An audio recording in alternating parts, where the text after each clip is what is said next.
My wife betrayed me with the one person I never thought would cross me, my best friend. I thought I had built a life of trust, loyalty, and love, but instead I was building a home on quicksand. This isn't just a story about heartbreak, it's about betrayal, about finding strength in the ashes, and about revenge that comes not from rage, but from patience and planning. If you're reading this, know that I didn't go down swinging in chaos. I went down quiet, and I came back sharper than either of them could have imagined. My name doesn't matter, but my story does.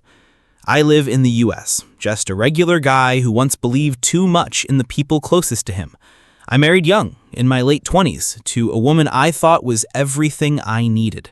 She was smart, funny, beautiful in a way that lit up every room, and I was proud to call her my wife. We didn't have the perfect life, but I worked hard to give her stability. I handled the bills, took care of the house, tried to make sure she never had to worry about anything. She always said she wanted a man who would be both her partner and her protector, and I thought I was filling that role. I didn't realize she was already looking at me as someone safe but boring, someone reliable enough to lean on, but not exciting enough to keep her attention. And then there was my best friend, the guy I'd known since high school. We grew up together, went through college side by side, played ball, shared beers on the weekends, stood in each other's weddings. He was the one person I never imagined would betray me. When he came around, it felt normal. I trusted him like a brother. I invited him into my home, into my life, into my family. Looking back, there were signs, things that should have clicked sooner. The lingering eye contact between them, the jokes that seemed to have an edge I couldn't quite place, the way she seemed more animated when he was around. But I brushed it off. Paranoia wasn't me, and I didn't want to be the insecure husband who made accusations over nothing. The truth didn't come crashing down on me all at once. It bled in slowly, like a poison. It started with a text message I wasn't meant to see. She left her phone on the counter while she was in the shower. I never snooped, but when it lit up and I saw his name flash across the screen with words that no friend should be sending, my stomach dropped. Can't wait for tonight. Miss your touch. That was all it took. I didn't confront her right then. I didn't storm into the bathroom and demand answers. I froze, heart racing, my hands shaking so hard I almost dropped the phone. My world shifted in that moment, and I knew nothing would be the same. Instead of anger, something colder filled me. A clarity, a sense that if I played this right, I could take control of a situation designed to humiliate me. I deleted nothing, closed the phone, and acted like I hadn't seen a thing. That night, she came out of the shower, kissed me on the cheek like she always did, and I smiled back, already planning. If she wanted to make me into the fool, then fine, I would let her think I was. She went to bed that night, curling into me like nothing was wrong, and I lay there staring at the ceiling, my mind turning over 1,000 thoughts. My best friend, my wife, two people who had sworn loyalty to me, both betraying me behind my back. I didn't sleep. I thought about how much I had given to both of them, the times I had covered for him when he was broke, the sacrifices I had made for her happiness. And now, they thought they were smarter than me, that I would never notice. That's when the idea of revenge first planted itself in me. Not loud, not violent, not reckless, but deliberate, quiet, patient. If they wanted to play games in the shadows, then I would learn to move in the dark too. The morning after I saw that text, nothing in my life looked the same, but I forced myself to keep acting like it did. I got up, made coffee, kissed her on the forehead, and went to work like it was any other day. On the outside, I was the same husband I'd always been, but inside, I was dissecting every detail of our lives. I knew I couldn't confront her yet because if I did, she'd deny it, delete everything, and I'd have nothing to stand on. No, I needed proof so undeniable that when the time came, she'd have no room to wiggle out of it. That day at work, I barely heard a word anyone said. My head was replaying every moment between them, every laugh they shared, every glance that seemed off. The more I thought about it, the more everything made sense. The times she came home late from working late at the office, the weekends when my friend had plans and she suddenly had errands that kept her away for hours, The way she had been colder to me physically, claiming stress or exhaustion, while apparently giving her affection to him. I felt sick, but I didn't let it consume me. Instead, I started researching. How do you catch a cheating spouse? What's admissible in court? How do you make sure you're not the one left broken when the dust settles? That's when I decided to start gathering evidence. I bought a small voice-activated recorder online. I placed it under the seat in her car, tucked out of sight, knowing it would capture anything said inside. I also installed a discreet camera in our living room, hidden inside a digital clock. I didn't want to believe I'd see anything, but deep down, I knew I would. The first week was quiet. Nothing obvious, nothing I could use. But then the second week, when I checked the footage, I caught her sitting on the couch with him. Too close, his hand on her thigh, her leaning into him. They kissed. Not like friends, not like anything innocent. It was right there in front of me. I paused the video 100 times, memorizing every detail, burning it into my brain until the image of their betrayal became fuel. I didn't rage, I didn't break anything. I just saved the file onto an external drive and labeled it with the date. Evidence. The recorder in her car picked up even more. I heard them talking about how stupid they thought I was, how she said I'd never figure it out, how he joked about being in my house, in my bed, without me knowing. I wanted to throw up listening to it, but instead I hit record on my laptop and saved every second. If they thought I was blind, I was going to make sure they saw just how clearly I could see. At the same time, I started digging into my best friend's life. He worked at a company where I had a few contacts, people who respected me because of business deals I helped them with over the years. Quietly, without raising any suspicion, I asked questions. Nothing too direct, just fishing for information. Turns out my so-called friend had some skeletons at work. Missed deadlines, sloppy mistakes, things covered up by others who were tired of him skating by. Interesting. Very interesting. I filed it away for later. At home, I became the perfect husband again. I took her out to dinner, bought her flowers, acted as though I was completely oblivious. She seemed relaxed, comfortable, even affectionate in small ways she hadn't been in months. It made me sick to my core, but I played along. If she thought she had me wrapped around her finger, she'd never see the storm coming. There was one night I'll never forget. She told me she was going out with coworkers for drinks, and I nodded, kissed her goodbye, told her to have fun. As soon as she left, I tailed her. I felt like a private investigator in my own life, following my wife's car down familiar roads. Sure enough, she didn't head downtown to the bar she said she was going to. She drove to his apartment. I parked a block away, sat in the dark, and watched her walk inside. I didn't go in, didn't knock on the door, didn't cause a scene. I just sat there for hours, watching the lights in his apartment go on, then off. When she finally came back out past midnight, her hair a little messy, her smile smug even though no one was around to see it, I felt the rage boiling inside me, but I kept it contained.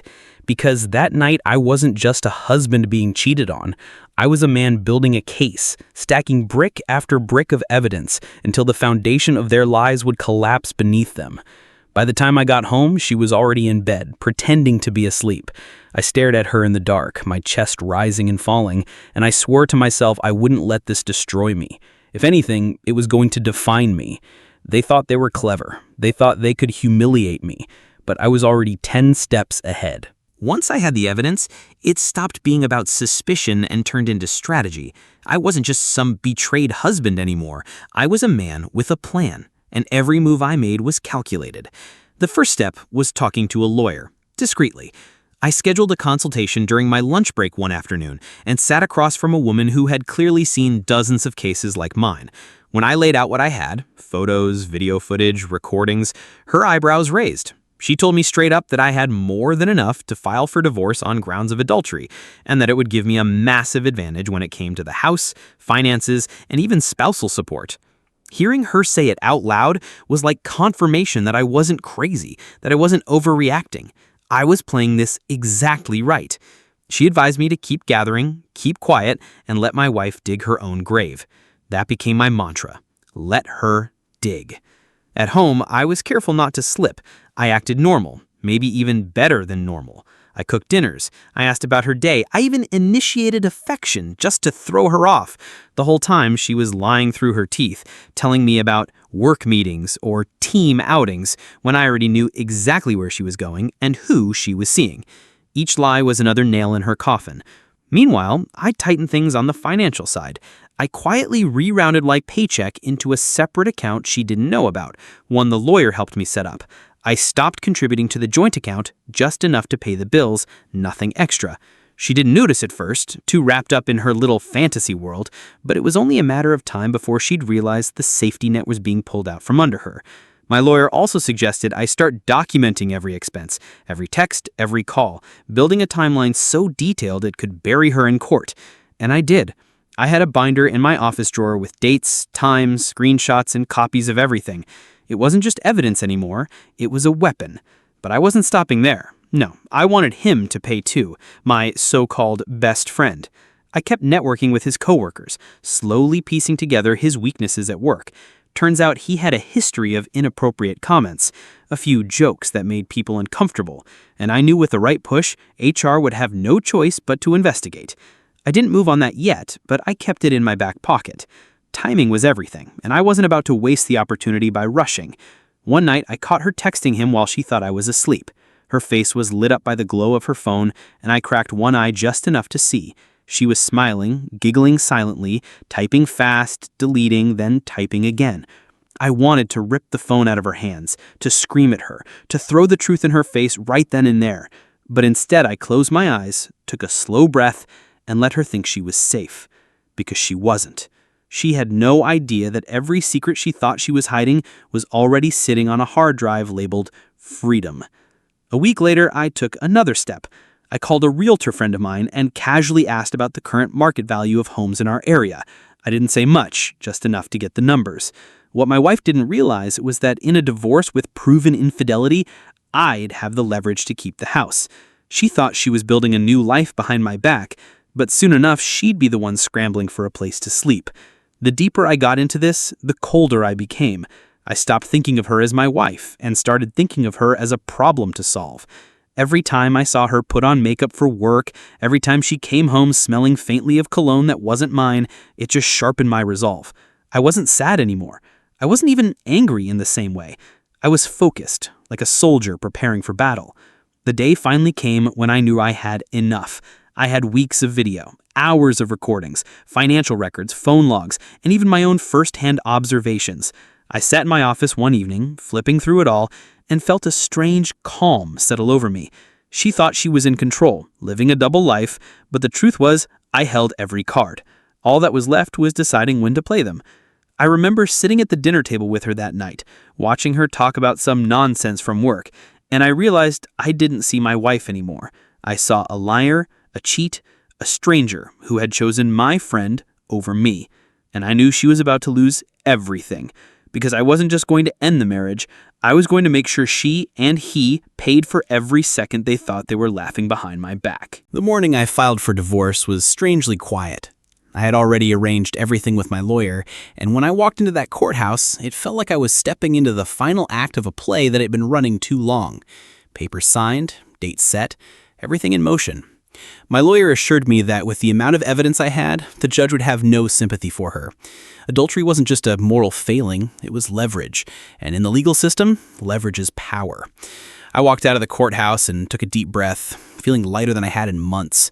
But I wasn't finished, not by a long shot. That night, I came home like nothing had changed. She was in the kitchen, sipping wine and scrolling on her phone, probably texting him. She smiled at me, that same fake smile she'd been using for months, and I smiled back. Inside, I was already imagining her reaction when she got served. I didn't have to wait long. 2 days later, the papers were delivered to her at home, while I was conveniently at work. I got a flood of texts and missed calls, angry, confused, begging for explanations, but I didn't respond, not one word. She tried calling me at work too, but I let it ring. That night, when I finally came home, she was waiting, papers scattered on the dining room table. Her face was red from crying. She demanded to know what the hell I was doing, why I was throwing our marriage away. I just looked at her calmly and said, "You already threw it away." When she tried to deny it and I didn't raise my voice, I just opened my laptop, clicked through folders and showed her the photos, the videos, the texts. Her face went pale, and she sat down hard in the chair, silent for once. The room felt heavy with the weight of her lies collapsing around her. She stammered, tried to spin it, said it was a mistake, said she still loved me, but I wasn't listening. That was the moment I told her I wasn't just divorcing her, I was keeping the house. She laughed bitterly, thinking I was bluffing, until I reminded her adultery laws in our state weren't in her favor. I told her she better start thinking about where she was going to live, because it sure as hell wasn't going to be here. Watching the panic spread across her face was a moment I'll never forget. But my plan wasn't only about her. It was about him too, my friend. I had spent weeks preparing, and now it was time to pull the trigger. Using everything I had learned, I drafted an anonymous complaint to his HR department. It wasn't just about the affair, though I made sure to point out that he was sleeping with a married coworker's wife, which screamed conflict of interest, but I also included the incidents of inappropriate behavior I'd documented through whispers at office parties and conversations with his colleagues. I painted the picture of a man who was reckless, unprofessional, and a liability to the company. And I didn't stop at one email. I sent the same packet to their corporate ethics hotline, to the regional manager, even to a few key clients who had complained about his jokes before. I knew the weight of a scandal like this could crush him if I played it right. While he was busy sneaking around with my wife, I was dismantling the career he had worked so hard to build. It felt fitting. A few weeks later, the fallout began. My wife, soon-to-be ex, moved in with her sister after realizing she had no way to fight me for the house. She tried begging again, tried promising it was over with him, that she'd change, but I didn't care. Her words were just noise. Meanwhile, I got word from a mutual friend that he was under investigation at work. People were whispering, clients were pissed, and HR was circling like vultures. He was distracted, stressed, and from what I heard, drinking more than usual. Perfect. I wanted him to feel the walls closing in the same way I had felt when I first discovered their betrayal. One evening, I saw him in town by chance. He looked rough, bags under his eyes, shirt wrinkled, pacing outside a bar like he was waiting for someone. For a split second, he spotted me. Our eyes locked and he froze. I didn't say a word. I just gave him a cold smile, the kind that says, "I know everything," and walked away. That night, he blew up my phone with calls and texts, trying to explain, trying to apologize, but I didn't answer. Not one word. He tried calling me at work too, but I let it ring. That night, when I finally came home, she was waiting, papers scattered on the dining room table. Her face was red from crying. She demanded to know what the hell I was doing, why I was throwing our marriage away. I just looked at her calmly and said, "You already threw it away." The first real sign that my plan was working came when I got a message from one of my old coworkers who still kept in touch with him. He said my former best friend had been pulled from a big project at work, something he had been bragging about for months. Officially, it was pending investigation, but everyone in the office already knew what that meant. He wasn't trusted anymore. From that moment, his career began unraveling thread by thread. People distanced themselves from him. Clients didn't want to deal with someone whose name was circulating in whispers. HR had called him in multiple times, and apparently his temper had flared during one of those meetings, which only made things worse. He was spiraling, and I sat back watching, quietly satisfied. Meanwhile, my wife, ex-wife-to-be, was unraveling in her own way. She couldn't stay with her sister forever, and when she realized I was serious about keeping the house, she tried to fight back. She hired her own lawyer, thinking she could scare me, but once the evidence was presented, once the judge saw what I had compiled, it was obvious she had no ground to stand on. The judge not only leaned in my favor, but made it very clear that her actions had destroyed any chance of her walking away with the house or any significant settlement. She left the courtroom humiliated, her face pale and lips trembling, and for the first time, I saw her understand the weight of her decisions. Afterward, she cornered me in the parking lot, demanding to know why I was being so cruel. "We made mistakes," she said, tears streaming down her cheeks, "but we can fix this." I looked at her for a long time before saying, "You didn't make a mistake. You made a choice, and so did I." Then I walked away, leaving her standing there crying. That night, she texted me paragraphs about how she missed me, how she regretted everything, how he wasn't who she thought he was. I didn't respond. She had chosen her path, and I wasn't going to give her the satisfaction of my sympathy. The beauty of silence was that it drove her crazy. As weeks went by, my friend became more desperate. Rumors of his affair had spread to the higher-ups, and when clients started asking questions, corporate had no choice but to act. One day, he didn't show up for work, and by the next, everyone knew. He'd been fired. Just like that, years of climbing the corporate ladder, gone. His reputation was so damaged, he couldn't even use his old boss as a reference. I heard through mutual acquaintances that he was scrambling to find another job, but had already been rejected multiple times once background checks revealed the reason for his termination. He had gone from being the golden boy of the office to a cautionary tale. I can't lie, it felt damn good. Seeing the man who betrayed me stripped of everything he took pride in was a kind of justice I never thought I'd get. But karma wasn't finished with him. Apparently, his marriage, or whatever he thought he had with my wife, was crumbling too. Without his job, he couldn't keep up the same lifestyle, and she was beginning to realize the man she'd risked everything for wasn't the prize she thought. From what I heard, they were fighting constantly, mostly about money in the future. She wanted stability, and he had nothing to offer. He was drinking more, lashing out, becoming the shell of the confident man he used to be. She confided in a mutual friend that she regretted everything, that if she could take it all back, she would. But regrets don't erase actions. And as for him, the stress was eating him alive. The last time I saw him, he looked like a stranger. He was standing outside the unemployment office, disheveled, hair unkempt, eyes sunken, smoking a cigarette with trembling hands. He spotted me across the street, and for a brief moment our eyes met. He opened his mouth like he wanted to say something, but I just shook my head slowly, turned, and walked away. That silence was the loudest answer I could give him. In the meantime, I was rebuilding my life, piece by piece. The house was mine, my finances were safe, and I was starting to enjoy the freedom of not being tied to their betrayal anymore.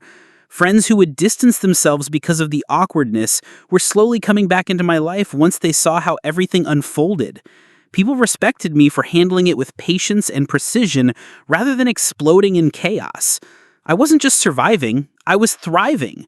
My ex, on the other hand, was bouncing from one temporary solution to another.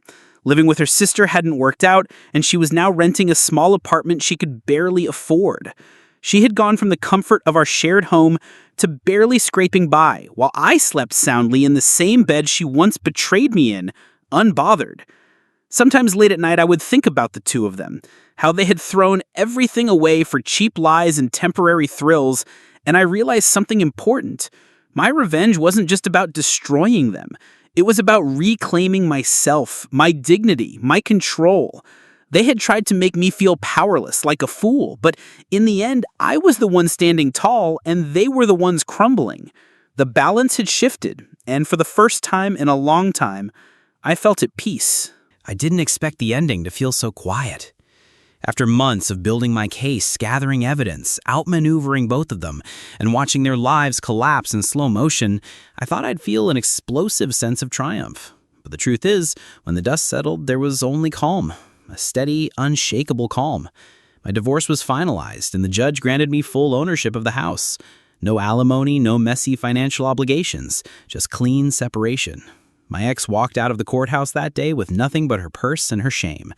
And the look in her eyes when she realized she had lost everything she once took for granted, that was enough for me. She tried to reach out a few more times afterward. Late-night texts about missing me, begging me to talk, insisting she had been confused and lost when she made her choices. But every message went unanswered. She no longer had the right to my time, my words, or my sympathy. The same woman who once told me she had fallen out of love was now desperate to crawl back into the life she had set on fire. That's not love, that's regret, and regret isn't my responsibility. As for him, the man I once called a brother, his downfall was almost poetic. He couldn't find work in the industry after being fired. His name was tainted, his reputation a stain no one wanted near their company. Last I heard, he was working part-time at a warehouse, barely scraping together rent for some dingy apartment on the edge of town. He had gone from expensive suits and business dinners to punching a clock for minimum wage. The woman he had destroyed my marriage for wasn't even by his side anymore. She left him once his money was gone, once the lifestyle she thought she was upgrading to disappeared. They turned on each other, devouring what little dignity they had left.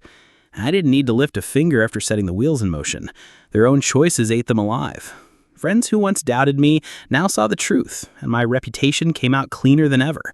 People respected me for not exploding in blind rage, but instead planning, waiting, and letting justice play out in a way that was undeniable. I wasn't the man who lost his wife and his best friend. I was the man who exposed them for what they were and walked away stronger. And in the process, I realized something else. Revenge wasn't just about destroying them, it was about saving myself, about making sure I never let someone else dictate my worth again. When I looked in the mirror, I didn't see a broken man anymore. I saw someone who had taken the pain, the betrayal, and turned it into a weapon that cut clean through the lies. I kept the house not because I needed the bricks and wood, but because it was mine. It was a symbol that I hadn't been the one pushed out. I stayed. They lost. My ex lives in a one-bedroom apartment now, and she looks like a ghost of the woman I once knew. I've seen her once or twice in passing, at the grocery store, at the gas station, and every time her eyes linger on me, like she wants to say something. But she never does. Maybe because deep down she knows there's nothing left to say. The chapter is closed, and she's not part of the story anymore. As for my ex-friend, I don't know where he is these days, and I don't care. He's no longer my problem, no longer my concern. He can drink himself into oblivion for all I care. The irony of it all is that the two people who thought they were clever enough to betray me ended up destroying themselves without me having to lay a hand on them directly. All I had to do was step back and let the truth drag them down. People ask sometimes if I would take her back if she begged, if she showed up in my doorstep. The answer is simple: no. When someone betrays you like that, it's not a mistake. It's a choice, a declaration of who they really are. And once you see someone for what they are, there's no going back. My story isn't about heartbreak anymore. It's about rebirth. I've started focusing on myself again, working out, reconnecting with friends, even starting to date casually. I don't feel the same weight I used to. I don't feel trapped in memories of what she did, what they did. Because in the end, I won. I got my life back, I got my dignity back, and they got exactly what they deserved. Maybe even worse than what I could have planned. When I lie in bed at night, in the same house that was once filled with lies, I don't feel haunted. I feel free. And that freedom is sweeter than any revenge I could have imagined.